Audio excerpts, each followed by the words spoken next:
নমস্কার। যাদের মকর রাশি অথবা মকর লগ্ন তাদের ত্রিগ্রহী রাজযোগ। ত্রিগ্রহী রাজযোগের প্রভাবে আপনারা বর্তমান সময়ে থেকে 40 দিন দুই প্রকার বা দুই ধরনের ফল লাভ করবেন। কোন সেই ফল অবশ্যই আজকের প্রোগ্রামে আলোকপাত করে দেব।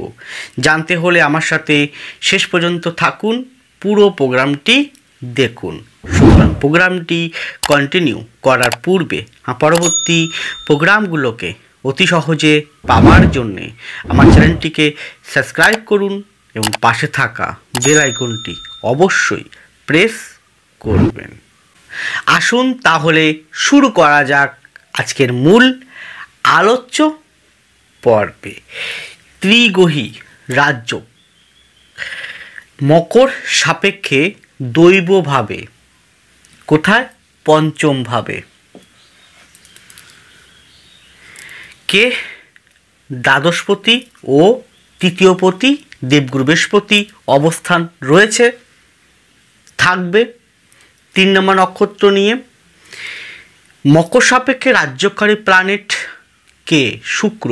সে 19 তারিখে প্রবেশ করবে নিজ স্বক্ষেত্র, আপনাদের পঞ্চম ভাবে, শুক্রের স্বক্ষেত্র বৃষ রাশিতে। তাহলে শুক্র এবং বৃহস্পতি দুজনেই গুরু, জ্ঞান। আপনাদের অষ্টমপতি এবং আমাদের বিশ্বব্রহ্মাণ্ডে যিনি সৃষ্টির আধার, উৎস, সেই অষ্টমপতি রবি, সে থাকছে আপনাদের পঞ্চম ভাবে। এখানে যেমন গুরু সৌর বা গুরু সৌরী যোগ নির্মাণ করছে, যেমন বৃহস্পতিও শুক্রের 12 বছর পর তার রাজযোগ নির্মাণ করছে, আবার উল্টো দিকে ত্রিগ্রহী রাজযোগও নির্মাণ করছে। এর প্রভাবে কী ফল পাবেন সেটাই মূল আলোকপাত থাকবে এই গোচরকালীন ট্রানজিট পরিপ্রেক্ষিতে। আর এটি আমি আলোকপাত করছি ইন জেনারেল, সকলের উদ্দেশ্যে, ব্যক্তিগত কারো উদ্দেশ্যে নয়। সেই পরিপ্রেক্ষিতে প্রথমেই আসুন আপনাদের মন মানসিকতা। দেখুন, মকর রাশি মকর লগ্নের মানুষরা একটু অনুসন্ধান করতে ভালোবাসেন, বাস্তবটাকে বেশি ভালোবাসেন, সায়েন্স ওরিয়েন্টেড বিদ্যাটাকে বেশি ভালোবাসেন। এরা বাস্তববাদী হয়, স্পষ্টবাদী হয়। তা সেই দাঁড়িয়ে আপনাদের ভিতরে অনেক বেশি অনুসন্ধান করার মানসিকতা, কি বললাম? অনুসন্ধান, মানে অনুসন্ধান বলতে বোঝানো হচ্ছে গবেষণামূলক কাজ। অনুসন্ধান করার মানসিকতা তৈরি হবে। এক প্রকার বলা হয় গবেষণামূলক কর্মে যারা যুক্ত আছেন তাদের যথেষ্ট ডেভেলপমেন্ট ঘটবে। এবং আপনাদের যে শনি ভালো থাকে বেশ হরস্কোপে এবং পামে, তাহলে আপনারা অনেক বেশি মোটিভেট হতে পারবেন, এগিয়ে যাওয়ার মতো ক্ষমতা আপনি লাভ করবেন। কারণ রাশিপতি বা লগ্নপতি সেই শনি কিন্তু দ্বিতীয়ভাবে তার মূল ত্রিকোণভাবে কুম্ভতে অবস্থানরত, যথেষ্ট গতিময় রয়েছে। তো আপনার মধ্যে গতি কিন্তু আসবে এবং বৃহস্পতির দৃষ্টি কিন্তু পড়ছে রাশি লগ্নতে। তাহলে আপনার মধ্যে সাত্ত্বিক গুণের প্রভাবটা বেশি পরিমাণে ঘটবে। এদিকে উল্টো দিকে এটাও শো করছে, এখানে কিন্তু সঙ্গ দোষে, দেখুন কি লিখছি আমি, সঙ্গ দোষে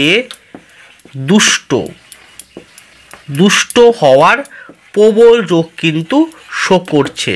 মানে বন্ধু সার্কেল, কার সাথে মিশছেন, তিনি কেমন বলতে শুধু পড়াশোনা ভালো হলেই একজন প্রকৃত মানুষ হওয়া যায় না। মানুষ হতে গেলে তার মধ্যে মনুষ্যত্ব বোধ থাকতে হয়, তার মধ্যে জাগতিক বিষয়ের প্রতি যেমন ব্যালেন্স থাকবে, পরিবারের প্রতি যেমন কর্তব্য থাকবে, কর্ম করার লক্ষ্য স্থির থাকার, পরিশ্রম করার মানসিকতা থাকবে, নেগেটিভ চিন্তন থেকে পজিটিভ চিন্তন মাইন্ড থাকবে, ভালো কথা বলবে, কাউকে ডিমোটিভেট করবে না, এইরকম ব্যক্তিবর্গ হচ্ছে আপনার বন্ধু। এই রকম ব্যক্তির সাথে যারা সঙ্গত, এরকম ব্যক্তির সঙ্গে যা থাকবে তারা কিন্তু অনেকটা লাভবান হবেন। কিন্তু যে সমস্ত বন্ধুবান্ধব আপনার ক্ষতি করছে অজান্তেই, কেমন আড্ডা ইয়ার্কি, পড়াশোনার সময় পড়াশোনা বাদ দিয়ে অন্য কিছুর প্রতি বেশি চলে যাওয়া, মন চলে যাওয়া, নেশাগ্রস্ত হয়ে যাওয়া, যে টাইমে পড়াশোনা করা উচিত, যে টাইমে চাকরির জন্য চেষ্টা করা উচিত, সেই টাইমে আপনি তা না করে প্রেম প্রীতি মোহ এগুলোর প্রতি বেশি আড্ডা ইয়ার্কি হই হুল্লোড় করে কাটানো, এটা কিন্তু সঙ্গদোষী দুষ্ট হওয়ার মতো পরিস্থিতি। এটা রাহুর জন্য হবে। এটা হবে কার জন্য? রাহুর জন্য। কারণ লগ্নপতি রাশিপতি সে শনির দ্বিতীয় রসে যেমন, ঠিক তেমন আপনাদের নবম ভাবটা, এই যে নবম ভাবটা কেতু রাহুর দৃষ্ট, মঙ্গলের দৃষ্ট থাকার জন্য আপনার ভিতরের যে সাত্ত্বিকতার ভাগটা সেটাকে নষ্ট করে দিয়ে, রাহু এবং মঙ্গল বা কেতু বসে দিয়ে আপনাকে সাত্ত্বিকতার ভাগটা নষ্ট করে দিয়ে তামসিক প্রবৃত্তিময় পরিবেশ আপনার অন্তর্মননে তৈরি করছে। তাহলে কি হবে? আপনি ভালো জিনিসটাও পেতে পেতে হাতছাড়া করে যাবেন, শুধুমাত্র এই বিষয়গুলোকে ত্যাগ না করতে পারলে। এর পরের পয়েন্টটি হচ্ছে আপনাদের শরীর স্বাস্থ্য। সেক্ষেত্রে বলবো যে অর্থোপেডিক আর্থারাইটিস, মিডিল অ্যাবডোমেন থেকে উপর দিকটা, বুক জাতীয় বিষয়টা, কোষ্ঠকাঠিন্য অশ্ব জাতীয় বিষয়টা, মেয়েদের ওভারাই জাতীয় বিষয়টা এবং চলাফেরা জায়গাটা, পে সংক্রান্ত বিষয় খুবই পরিমাণে সাবধান থাকবেন। এরপরে আপনাদের সাংসারিক জীবন বা বৈবাহিক জীবন। প্রথমেই আসি আমি বিবাহ দিয়ে। যারা বিবাহ যোগ্য পাত্র পাত্রী বিবাহ করবেন স্থির করেছেন, তাদের বিবাহ কিন্তু অনেকটা শুভ বলা যায়। তথাপি যেহেতু তৃতীয়ভাবে মঙ্গল রাহুর অঙ্গারক যোগ করে রয়েছে, লগ্নপতির দ্বিতীয় থেকে আমরা কুটুম্ব বুঝাই, ইন্ডিকেট করি, সেক্ষেত্রে একটু খোঁজখবর করেই বিবাহটা করবেন, প্রপারলি জটক বিচার করে বিবাহ করবেন, নচেত একদম নয়। এখানে লাভ প্লাস অ্যারেঞ্জ এরকম বিবাহ সম্ভাবনাও কিন্তু শো করছে।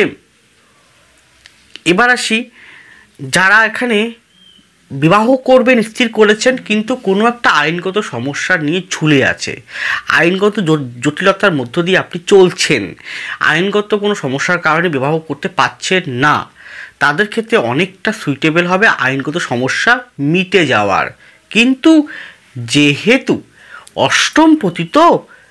অষ্টমপতি রবি সে তো পঞ্চমে থাকে, একদিকে খুব সুন্দর শুভ, কিন্তু নবমভাবে কেতুর অবস্থান থাকার জন্য, রাহু মঙ্গলের দৃষ্ট থাকার জন্য জায়গাটা কিন্তু অত সহজে কিন্তু হবে না। আপনাকে প্রতিকূল পরিস্থিতির মধ্য দিয়েই তবে সলিউশন করতে হবে।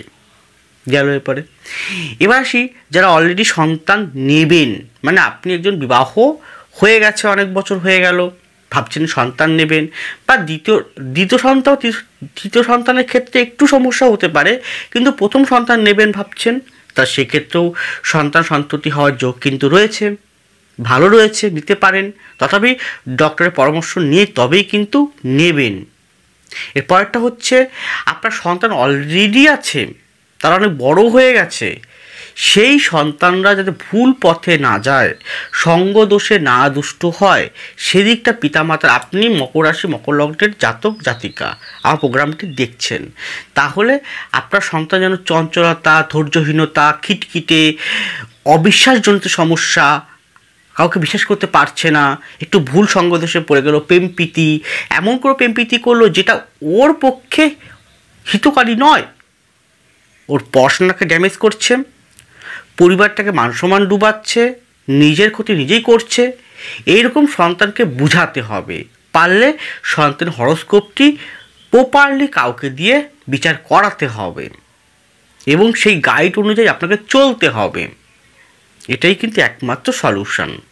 এরপরে আসি, এখানে স্বামী স্ত্রীর মধ্যে যে এতকাল যে আপনাদের মধ্যে বিবাহ তো হয়েছে, কিন্তু একটা মানে কেমন যেন একটা আটকে আটকে ছিল, দুজনের মধ্যে সুইটেবেলটা হয়নি, একটা কোথাও না কোথাও একটা সুইটেবেল মতন পরিস্থিতি আসেনি এখনো পর্যন্ত। মানে বন্ধুত্ব আছে কিন্তু সেটা প্রেমজ বিষয়ে গড়ায়নি, বা প্রেমটা হলো অল্প হলেও সেটা গাঢ় হয়ে যায়নি। এবার দেখবেন সেই জায়গাটা স্বামী স্ত্রীর মধ্যে, স্বামী স্ত্রীর ভিতর রোমান্টিক ভাব অত্যাধিক আসবে, স্বামী স্ত্রীর ভিতর প্রেমজ সম্পর্ক আরও বেশি ঘনিষ্ঠ হবে এবং অনেক বেশি সুমধুরভাবে সংসার যাপন করতে আপনারা চলেছেন। এই ত্রিগ্রহী রাজযোগের প্রভাবে আরও আছে। সেটা কি? সেটা হচ্ছে এই যে বললাম যে স্বামী স্ত্রীর মধ্যে রোমান্টিসিজম, প্রেমপ্রীতি, ভ্রমণ কিন্তু খুব আছে, মানে খুব ভ্রমণ হবে, ভ্রমণ, খাওয়া দাওয়া, স্বামী স্ত্রী মিলে একটু পার্কে যাওয়া, একটু রেস্টুরেন্টে যাওয়া, একটু বনভোজন করা, একটু দূরে গিয়ে কোনো ট্যুরিস্টে যাওয়া, এই রকম হওয়ার ফলে কিন্তু আপনার ব্যয়টা, কোন ব্যয়? প্রথমত অর্থের ব্যয়, দ্বিতীয়ত জার্নিং হবে, শরীর স্বাস্থ্য জার্নিং, অনেকটা দূর আপনারা যাচ্ছেন তার একটা ব্যয় আপনার শুক্র, সে সুখটা দেবে। শুক্র সবসময় কি? রোমান্টিসিজম, শুক্র ব্র্যান্ড ভ্যালুয়েশন, শুক্র কামনা বাসনা, শুক্র আমাদের আর্ট ওরিয়েন্টেড, শুক্র আপনাকে দিয়ে সেই মুহূর্তের মোহমিত অবস্থার মধ্য দিয়ে আপনাকে দিয়ে করিয়ে নেবে। তাহলে তারপরে যখন আপনি ধরুন আপনি একটা পাহাড়ে উঠবেন, সাপোজ আপনি অযোধ্যা, পুরুলিয়ার অযোধ্যা পাহাড়ে উঠছেন, উপরের চূড়ায় উঠছেন তো, বা আপনি একজন মা বৈষ্ণবী দেবীর মায়ের মন্দিরে যাবেন, কত সিঁড়ি পার উঠতে হবে আপনাকে, তা উঠছেন আপনি। তা উঠার পর যখন আপনি নামবেন বা বাড়িতে আসলেন বা হোটেলে গেলেন বা গেস্ট হাউসে গেলেন, কিন্তু তখন কিন্তু আপনার শরীরের যে ক্লান্তি, শরীরের যে কষ্ট, তাহলে কি প্রথম দিকে আনন্দ উৎসাহ দিলে তারপরে আপনাকে দিয়ে তার ফলটা পাওয়ায়, মানে কষ্ট হয়, আবার ব্যয়টা করায়। তো এই ব্যয়টা হয়তো খুব একটা আপনার গায়ে লাগবে না, কারণ এটা যে এতকাল যে স্বামী স্ত্রীর মধ্যে একটা মেলবন্ধন ছিল না, একটু গাঢ় হয় সম্পর্কটা, সেটা কিন্তু হতে চলেছে। কাদের হবে? যাদের মূলত বেশ হরোস্কোপে শুক্রটা ভালো রয়েছে, বুধ ভালো রয়েছে, শনি বৃহস্পতি ভালো রয়েছে, তাদের কিন্তু হবেই হবে এই সম্পর্কটা। তারপর রবি ভালো থাকতেই হবে। তাহলে এখানে দাঁড়িয়ে একটা ছোট্ট একটা কথা বলি আমি, যে আপনি বিবাহ করেছেন, দীর্ঘদিন হয়ে গেছে, সংসার জীবনে সেই সম্পর্ক এখন আবদ্ধ হতে পারেননি, বা বিবাহ করেছেন প্রথম দিকে খুব ভালো ছিল সম্পর্ক, প্রেমজ রোমান্টিসিজম ছিল, প্রেম প্রীতি মোহ সবই ছিল, কিন্তু এখন আর নেই, এখন অশান্তির বাতাবরণ ছেয়ে ধরেছে, যে কোনো কারণ নিয়ে, এটা ওটা কারণ নিয়ে অশান্তিময় বাতাবরণ লেগেই আছে, ঝামেলা ঝঞ্ঝাট, তৃতীয় ব্যক্তি, ডিভোর্সের মতন জায়গায়, বাড়িতে ঋণগ্রস্ত, অশান্তি পরিবেশ, খিটখিটে মেজাজ, একে অপর সাথে মিসআন্ডারস্ট্যান্ডিং, কেউ কাউকে সাথে আপনি যে কথা বলছেন আপনার ওপিনিয়ন সেটা বুঝতে পারছেন না, আপনার ওপিনিয়ন যেটা বলছে আপনি বুঝতে পারছেন না, কোথাও না কোথাও মিসআন্ডারস্ট্যান্ডিং হচ্ছে বারবার করে, আপনার পরিবারের অর্থনৈতিক কারণের জন্য পরিবারে কোনো রকম সমস্যার মধ্য দিয়ে আপনি চলছেন, আপনার সন্তান নিয়ে বারবার করে আপনি ডিপ্রেশন, হতাশাগ্রস্তর মধ্য দিয়ে আছেন, তৃতীয় ব্যক্তির জন্য পরিবারে ভাঙন ধরে গেছে, পরিবারের বারবার করে অশান্তি হচ্ছে, সেটা আপনার পরিবারের কোনো মাকে কেন্দ্র করে, বাবাকে কেন্দ্র করে, বা শ্বশুরবাড়ির দিক থেকে কেন্দ্র করে, আপনার শরীর স্বাস্থ্য নিয়ে, মন মানসিকতা নিয়ে প্রচণ্ড চাপে আছেন, টেনশনযুক্ত অবস্থায় রয়েছেন, আপনার কর্মস্থলে প্রচুর শত্রুতা, কর্মস্থলে কর্ম উঠছে, টাকা পয়সা হাতে থাকছেই না, টাকা পয়সা আসতেই চাইছে না, চাকরি করছেন কিন্তু পদোন্নতি পাওয়ার জন্য খুব চেষ্টা করছেন কিন্তু হচ্ছে না, চাকরির ট্রান্সফার চাইছেন বাড়ির কাছে বা মনোপুত জায়গায়, সেটাও হচ্ছে না, অর্থের ঋণগ্রস্ত হয়ে আজকে জর্জরিত, শত্রু দ্বারা আক্রান্ত হয়ে আজকে মানসিকভাবে আপনি ভারাক্রান্ত, শত্রুর দ্বারা আক্রান্ত হয়ে আজকে আপনি প্রচণ্ড ক্ষতির সম্মুখীন হচ্ছেন, এই রকম প্রভূত পরিস্থিতির সম্মুখীন আজ আপনি হয়ে আছেন। তাহলে এর থেকে স্থায়ী সলিউশন, স্থায়ী মুক্তি, হ্যাঁ স্থায়ী মুক্তি, যা কোনোদিনই হবে না, স্থায়ী মুক্তি, এবং এর পথ কি আছে, বাঁচার উপায়টা কি আছে, মুক্তির পথ কি আছে, যদি ব্যক্তিগতভাবে জানতে চান, কারণ এটি হচ্ছে ইন জেনারেল আলোকপাত করছি, জানতে চান, তাহলে স্ক্রিনে আছে ফোন নাম্বার ও ডিসক্রিপশন বক্সে ফোন নাম্বার দেওয়া আছে, যোগাযোগ করুন। আমি অনলাইন বা বাই ফোন কনসালটেন্সি যেমন করে থাকি ঠিক তেমন আমাকে আপনারা পাবেন প্রতি শুক্রবার। হ্যাঁ, প্রতি শুক্রবার, আগামীকালই হচ্ছে শুক্রবার, প্রতি শুক্রবার কলকাতার শোভাবাজার চেম্বারে দুটো ক্ষেত্রে কিন্তু অগ্রিম বুকিং অতি আবশ্যক। এর পরেরটা আসি আমি, এখানে কিন্তু যখনই দেখবেন 6 জুন মঙ্গল তার সক্ষেত্রে চলে যাবে, মানে মঙ্গল দেখবেন কোথায় আসবে, চলে আসবে আপনার মঙ্গল তার মূলত্রিকোণ মেষে।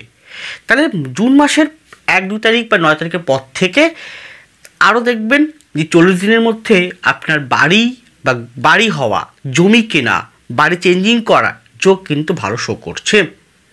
এছাড়াও কি যে ঋণের মানে বাড়িতে অনেক ঋণগ্রস্ত, হয়তো কোনো কারণে বাড়ির কোনো নিত্য প্রয়োজনীয় কাজের জন্য, বাড়ির কোনো দরকারের জন্য আপনি ঋণগ্রস্ত ইএমআই হয়ে ছিলেন, জর্জরিত আপনি, সেখান থেকে বৃহস্পতির আশীর্বাদে অনেকটা আপনাকে ব্যালেন্সের জায়গায় নিয়ে আসতে চলেছে।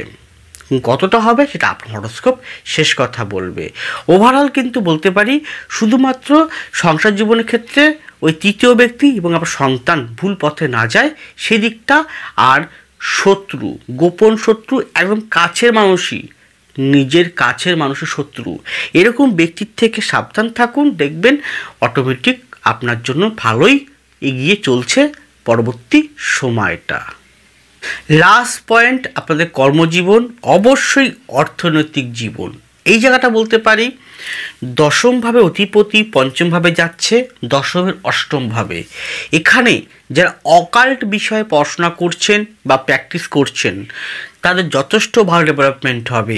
আধ্যাত্মিকতার উপর যারা আছেন, যেমন পৌরোহিত্য, পুজো অর্চনা, জ্যোতিষতন্ত্র, ট্যারোট, বাস্তু, পামি, সংগত, রেইকি, তাদের যথেষ্ট ভালো ডেভেলপমেন্ট কিন্তু হতে চলেছে। এছাড়াও কি আছে, যারা মার্কেটিং বিভাগে আছেন তাদের ক্ষেত্রে খুব ভালো হবে। যারা আর্ট ওরিয়েন্টেডের সঙ্গে যুক্ত আছেন তাদের খুব ভালো হবে, যেমন গান বাজনা, অভিনয়, থিয়েটার, বাদ্যযন্ত্র নির্মাণ করা, ঠিক করা, এই জাতীয় রিলেটেড যারা কাজ করছেন খুব ভালো হবে। যারা অর্থনৈতিক বিষয়ের সঙ্গে যুক্ত আছেন, অর্থনৈতিক, সে ব্যাংক হতে পারে, এলআইসি, জিআইসি বা এরকম অর্থকরী লোন আপনি স্যাংশন করছেন, আপনি কোনো বেসরকারি ব্যাংকে চাকরি করেন, টার্গেট ফুল চাকরি করেন, লোন আপনি স্যাংশন করেন, লোন দেন, এরকম সেক্ষেত্রেও আপনাকে সুইটেবল ফল দিতে চলেছে আগের তুলনায়। শুধু নবমে যেহেতু কেতু রাহু মঙ্গলের দৃষ্ট থাকার জন্য, আর একাদশে যেহেতু রাহু এবং শনির দৃষ্টি আছে, আবার এই থেকে আবার শুক্র, বৃহস্পতি, রবি আছে, অর্থাৎ একাদশ মানে শুধুমাত্র আপনার আয় নয়, আপনার জীবনে কারা প্রবেশ করছে। এখানে কিন্তু আপনার জীবনে যদি আপনার হরোস্কোপটি ভালো না থাকে, subject of horoscope D1 chart, decan, নবাংশ, D10th, ভাবকুণ্ডলী, নক্ষত্র, ডিগ্রি ওয়াইজ ভালো না থাকে, দশান্তশ ভালো না চলছে, তাহলে এমন কোনো ব্যক্তি, এমন কোনো চিটিংবাজ ব্যক্তি, এমন কোনো প্রতারক ব্যক্তি আপনার জীবনে আসতে পারে, সেখান থেকে কিন্তু আপনি হয়তো কোনো সমস্যায় পড়তে পারেন, সেদিকটা খেয়াল রাখুন। এর পরেরটা হচ্ছে, এখানে হঠাৎ প্রাপ্তির যোগ কিন্তু রয়েছে, যেভাবেই হোক, আমি জানি না কীভাবে হবে, কিন্তু হওয়ার যোগ কিন্তু রয়েছে। আর কি আছে, এখানে যারা যে কোনো টেকনিক্যাল ফিল্ডে আছেন, যে কোনো technical field, money marketing field, এরপরে যারা টেকনিক্যাল যে কোনো কাজের সঙ্গে যুক্ত, সায়েন্স ওরিয়েন্টেড টেকনিক্যাল, হয়তো mechanical, software, computer science oriented computer বা computer science engineer, electric engineer, যে কোনো ইঞ্জিনিয়ারিং ফিল্ড, ইস্পাত কারখানা, তাদের কিন্তু অনেকটা ভালো ফল লাভ করতে চলেছেন। মানে এক কথা বলবো, কারিগরি বিদ্যা নিয়ে যারা পড়াশোনা করছেন বা করেছেন, প্র্যাকটিস করছেন, কাজ করছেন, ভালো ফল দেবে। এখানে আপনার উপর প্রচণ্ড দায়িত্ব কর্তব্য থাকবে। বিদেশে যাওয়ার যোগ কিন্তু অনেকটা শো করছে। যারা এখানে পৈতৃকভাবে কাজ করছেন, মানে পিতার কোনো ব্যবসা আপনি হাতে নিয়ে কাজ করছেন, সেই ক্ষেত্রে উন্নতি অনেকটা শো করছে। শুধুমাত্র পিতার সাথে বা পিতৃতুল্য ব্যক্তির সাথে, পিতা বা পিতৃতুল্য ব্যক্তির সাথে সুসম্পর্ক বজায়টা রাখবেন। ব্যবসাটা ভালো হবে, কিন্তু সম্পর্ক কোথাও না কোথাও একটা ফারাক আসতে পারে। এরপরে কি, এখানে যারা যে কোনো প্রকার কসমেটিক ব্যবসা করছেন, লৌহ বিষয়ক ব্যবসা করছেন, লৌহ শিল্প, লৌহ বিষয়ক, ইস্পাত বিষয়ক খুব ভালো ফল দেবে। কারখানা বিষয়ক, ইস্পাত কারখানা খুব ভালো ফল দেবে।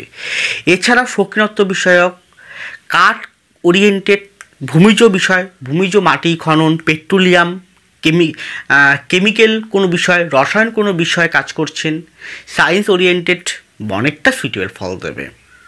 মনের মতন জায়গা পেতে আপনাকে আরেকটু ওয়েট করতে হবে, কারণ মনের মতো জায়গা পেতে হলে আপনাকে অবশ্যই একাদশপতি মঙ্গলটাকে রাহুর কবল থেকে বেরিয়ে আসতে হবে। তার মানে আমি ধরি গড়ে যদি বলি, তাহলে জুন মাসের ওই মাঝামাঝি পর থেকে ওভারঅল কর্মক্ষেত্রে আগের থেকে বেটার পজিশন আস্তে আস্তে লাভ করার দিকে এগিয়েই চলছেন। অর্থের জায়গাটা সেটাও কিন্তু অনেকটা আপনাকে ভালো ফল প্রদান করতে চলেছে এই ট্রেন্ড অনুযায়ী। যদি মনে করেন ব্যক্তিগতভাবে কর্ম বিষয়ে, অর্থনৈতিক বিষয়ে প্রপারলি গাইড পেতে চান, কী কর্ম করা উচিত, কোন দিকে যাওয়া উচিত, কী ধরনের চাকরি করা উচিত, কী ধরনের ব্যবসা করা উচিত, আমার কি চাকরি হবে না ব্যবসা হবে, আমার কি এই কাজটি হবে না এই কাজটা হবে, আমার কি ব্যবসার মধ্যে কোন কোন ব্যবসা করলে ভালো হবে, চাকরি করলে কোন কোন চাকরিগুলো আমার জন্য ভালো, সরকারি চাকরি হবে না বেসরকারি, স্কুল শিক্ষা রিলেটেড না গবেষণা, কোনটা আপনার ডেস্টিনিতে আপনার হরোস্কোপ অনুযায়ী পাম অনুযায়ী রয়েছে, সেটা একবার হলেও জন্মকুণ্ডলীয় পাম কিন্তু অবশ্যই কিন্তু বিচার্য।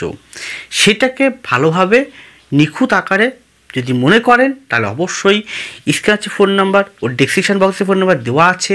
এছাড়াও আমাকে পাবেন প্রতি শুক্রবার কলকাতার শোভাবাজার চেম্বারে। দুটো ক্ষেত্রে অগ্রিম বুকিং অতি আবশ্যক। ভালো থাকুন, সুস্থ থাকুন, এগিয়ে চলুন।